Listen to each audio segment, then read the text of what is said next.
नमस्कार, मैं हूं संजय शर्मा। आप देख रहे हैं 4PM न्यूज नेटवर्क। कोरोना को लेकर बड़ी खतरनाक खबरें आ रही हैं। सुबह खबर आई कि रक्षा मंत्री राजनाथ सिंह कोरोना पॉजिटिव हो गए हैं। बिहार के मुख्यमंत्री नीतीश कुमार कोरोना पॉजिटिव हो गए हैं और अभी अभी पता चला कि बीजेपी के राष्ट्रीय अध्यक्ष JP नड्डा भी कोरोना की चपेट में आ गए हैं। 8,344 केस निकले हैं उत्तर प्रदेश में और 1,155 केस तो अकेले लखनऊ में हैं। नेताओं की इस तरह लगातार कोरोना पॉजिटिव होने से एक डर पैदा हो गया है, लेकिन भीड़ नेता अभी भी मानने को तैयार नहीं है। भारतीय जनता पार्टी की उत्तर प्रदेश की बीजेपी ऑफिस में आज मीटिंग होती कि किसको टिकट दिए जाए। चुनाव प्रभारियों की बैठक थी और वो नज़ारा था, आप देख रहे होंगे फोटो में, एक के ऊपर एक सटे हुए। ना मास्क की चिंता, ना कोरोना की चिंता, केवल टिकट मिल जाए, टिकट वालों के चमचे साथ में, भीड़ का नज़ारा। तो बड़ा सवाल ये उमड़ रहा है कि क्या बीजेपी चुनाव स्थगित कर देगी उत्तर प्रदेश के और बाकी राज्यों के। दरअसल भारतीय जनता पार्टी को बहुत चिंता उत्तर प्रदेश को लेकर है। उत्तर प्रदेश के हालात बहुत ख़राब हैं। ये सारे सर्वे, जो आंतरिक सर्वे बीजेपी ने कराए हैं, उसमें साफ नज़र आ रहा है कि बीजेपी की हालत ख़राब है। जो जन विश्वास यात्राएं निकली थी, बड़े बड़े नेताओं की निकली थी, आधे से ज़्यादा जनसभाएं ऐसी थी कि जिसमें बड़ी संख्या में कुर्सियां खाली थी, आधे से ज़्यादा कुर्सियां खाली थी। प्रधानमंत्री नरेंद्र मोदी की चाहे पूर्वांचल एक्सप्रेसवे की रैली हो या बाद में हो, भीड़ गायब थी।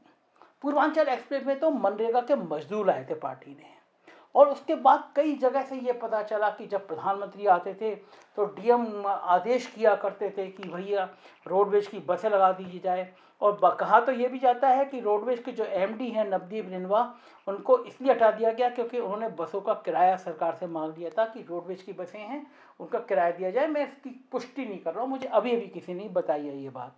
लेकिन ये बात सही है कि जब भीड़ बिल्कुल नहीं आ रही थी तो बीजेपी बहुत परेशान थी, चिंतित थी। चुनाव आयोग कितना निष्पक्ष है ये बात आप इससे समझ सकते हैं कि पुलिस कमिश्नर कानपुर, उन्होंने 48 घंटे पहले घोषणा कर दी वो बीजेपी में जा रहे हैं, नौकरी छोड़ रहे हैं, लेकिन उनको अभी तक हटाया नहीं गया है।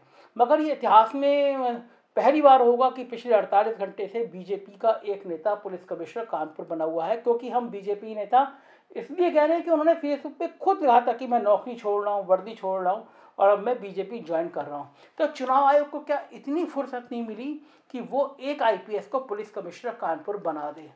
तो जाहिर है हालात बहुत नाजुक हैं, चुनाव आयोग जेब में है, तो वही करेगा चुनाव आयोग जो बीजेपी चाहेगी, मतलब जो मोदी चाहेंगे और जो शाह चाहेंगे। भारतीय जनता पार्टी के अंदर जो सबसे बड़ी समस्या पैदा हो रही है, जो सबसे ज़्यादा नेगेटिविटी ये है, वो ये है कि योगी आदित्यनाथ का चेहरा बीजेपी के निचले स्तर तक बहुत परेशानी पैदा कर रहा है।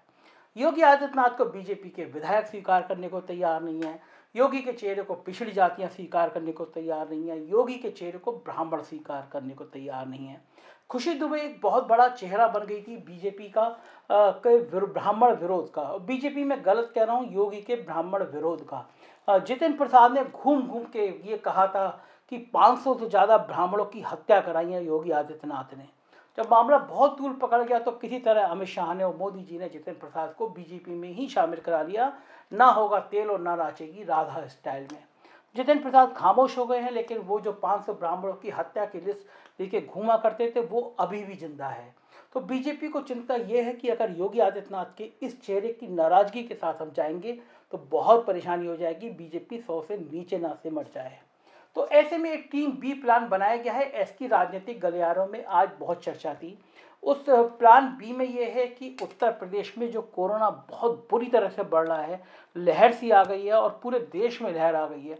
जिस तरह से JP नड्डा, राजनाथ सिंह, नीतीश कुमार, बड़े बड़े नेता भी संक्रमण के शिकार हो रहे हैं। सुप्रीम कोर्ट के कई जज आज संक्रमित हो गए, हाई कोर्ट के जज संक्रमित हो गए। तो ये बात समझ में आ रही है कि बेहतर होगा कि चुनाव कुछ दिन टाल दिए जाएं।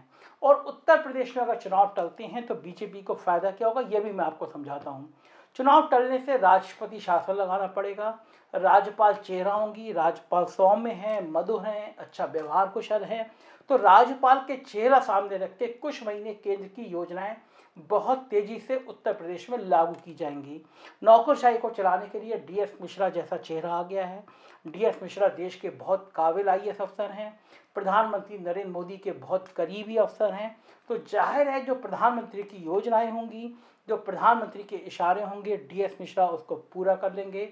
अरविंद शर्मा जैसा काबिल MLC जो प्रधानमंत्री नरेंद्र मोदी की आत्मा रहे थे, वो उत्तर प्रदेश में है। तो अरविंद शर्मा और डी एस मिश्रा की टीम केंद्र की बहुत सारी योजनाओं को उत्तर प्रदेश में ला देगी। ऐसा करने से योगी आदित्यनाथ का चेहरा नेपथ्य में चला जाएगा और जो मोदी जी की मंशा है, जो योगी जी ने मोदी को चैलेंज दिया था, जो मोदी के फोटो बीजेपी के ट्विटर अकाउंट से हटाए गए थे, वो बदला भी कहीं ना कहीं पूरा हो जाएगा। ये ऐसी चर्चा राजनीतिक गलियारों में बहुत तेजी से है और यही कारण है कि 15 तारीख तक का इंतजार सभी राजनीतिक पार्टियां कर रही हैं। जयंत चौधरी के संग समाजवादी पार्टी अभी टिकटों की कहाँ का कौन लड़ेगा इसकी घोषणा नहीं कर रही है। समाजवादी पार्टी के कुछ बड़े नेता बीजेपी के जो ज्वाइन करना चाहते थे समाजवादी पार्टी के, उनको 15 तारीख तक रोक दिया गया है कि देखो 15 के बाद चुनाव होंगे या चुनाव टलेंगे, क्या रूप रहेगा। इसकी भी रणनीति हर पार्टी अपने अपने हिसाब से बना रही है। सभी अभी कुछ तय नहीं कर पा रहा है कि 15 के बाद चुनाव हो ही जाएंगे और टाइम कितना कम बचा है।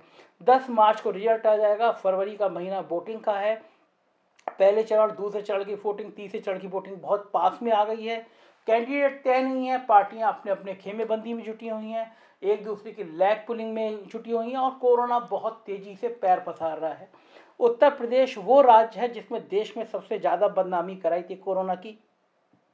वैक्सीनेशन के मामले में भी अगर हम प्रतिशत के आधार पर लेंगे तो देश में सबसे खराब प्रतिशत उत्तर प्रदेश का है वैक्सीन लगाने में। आधी आबादी भी ऐसी नहीं है जिसको दोनों डोज लगा दी गई हो।